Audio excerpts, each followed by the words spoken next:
নমস্কার বন্ধুরা, রূপার রান্নাঘরে একটি নতুন রান্না ভিডিও সকল বন্ধুদেরকে অনেক অনেক স্বাগত জানাই। আজ আমি কাঁঠালের রান্না করব, সেটাই বন্ধুদেরকে শেয়ার করব। আলু আর কাঁঠাল রান্না করব, খুব কম উপকরণ দিয়ে দারুণ একটি রেসিপি। দেখুন, গাছে কাঁঠাল রয়েছে। কাঁঠাল এখান থেকে ছিঁড়ে নিয়ে এখন রান্না করব। এই যে আপনাদের দাদা ভাই আমার বোর কেটে দিচ্ছে।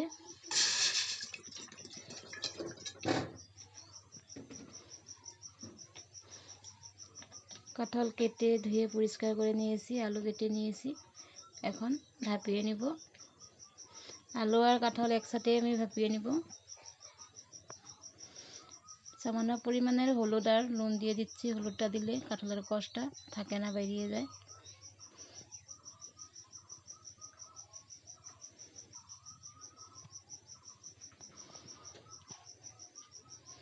এখন মশলাটাকে আমি করে নিব। জিরা, ধনিয়া, শুকনো লঙ্কা ভিজিয়ে রেখেছিলাম। দুটি তেজপাতা, দুটি শুকনো লঙ্কা সরষের তেলে ফোড়ন দিয়ে এখন ঘি দিয়ে দিচ্ছি।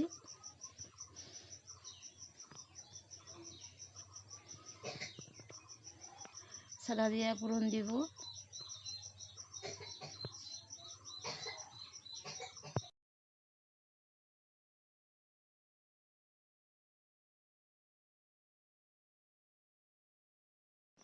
আলু কাঁঠাল ভাপানো এই যে মশলা রয়েছে, সব মশলা আমি একসাথে করে নিয়েছি। জিরে, ধনিয়া, শুকনো লঙ্কা, আদা, দুটি পেঁয়াজ।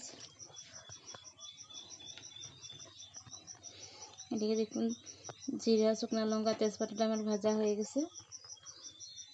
এখন মশলাটাকে ভেজে নিব।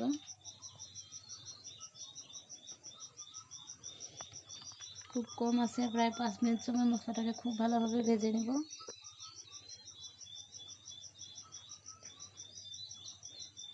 পরিমাণ মতন হলুদ আর নুনটা একসাথে দিয়ে দিচ্ছি।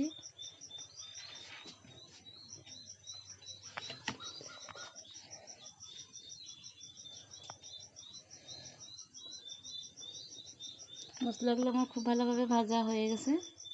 এখন ভাপিয়ে রাখা আলু আর কাঁঠালটাকেও দিয়ে দিব।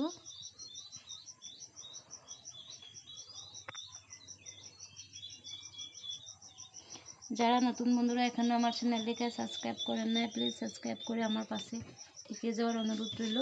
আর ভালো লাগলে আমার রান্নাগুলো সব বন্ধুদের কাছে শেয়ার করে দিবে। আমি যা রান্না করি বন্ধুরা, খুব কম তেল মশলা দিয়ে রান্না করি, সেটাই বন্ধুদেরকে শেয়ার করি।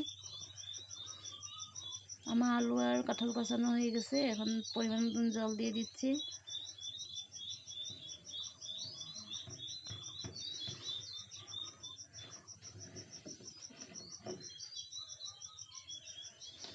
আমার রান্নাটি প্রায় হয়ে এসেছে। দেখুন বন্ধুরা, এক দুটো আলুর টুকরো আমি ভেঙে দিব।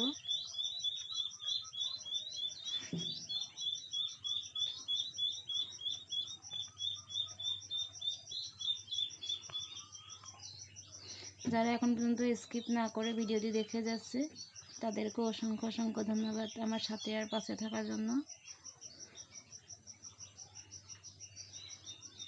এইভাবে রান্না করে ভাত কিংবা রুটির সাথে খাওয়া যায়। নমস্কার।